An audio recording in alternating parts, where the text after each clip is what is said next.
কিন্তু ভোট গণনা শুরু হওয়ার পর থেকেই আমাদের কাছে একেবারেই দিবালোকের ন্যায় স্পষ্ট যে ভোট গ্রহণটা যেভাবে হয়েছে, ভোট গণনাটা তার সম্পূর্ণ উল্টো ভাবে হয়েছে।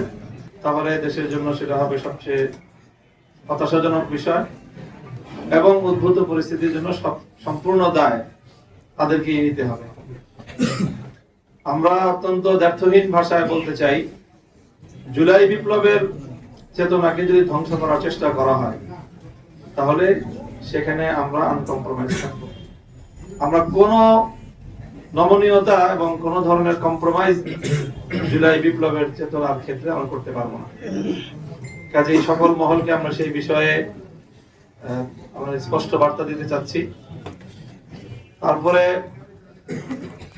ইলেকশনটার যে বিষয়ে আমরা আমাদের গতকাল থেকে আজকে বলে আসছি আমরা যে আমরা তো আমাদের ইতিবাচক ভাবেই আমরা ব্যক্ত করতে চাচ্ছি প্রতিক্রিয়া, কিন্তু পরিষ্কার যে ইলেকশনটা তো একটা সময় পর্যন্ত অথবা ভোট গ্রহণ হওয়া পর্যন্ত মোটামুটি দৃশ্যমান রাখা হয়েছে, কোনো গন্ডগোল যেন না হয়।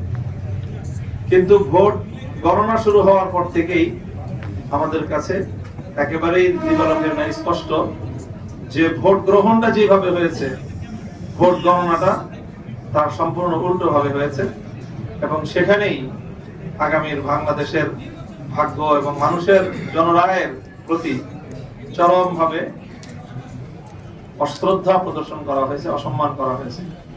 এটা যারা করেছেন বাংলাদেশের কাছে তাদেরকে দায়ী থাকতে হবে ইনশাআল্লাহ। এবং ইতিহাস বারবার ফিরে আসে, বাংলাদেশের মানুষ তাদের এই ব্যালটের অধিকার অবশ্যই তারা উদ্ধার করে ছাড়বে ইনশাআল্লাহ।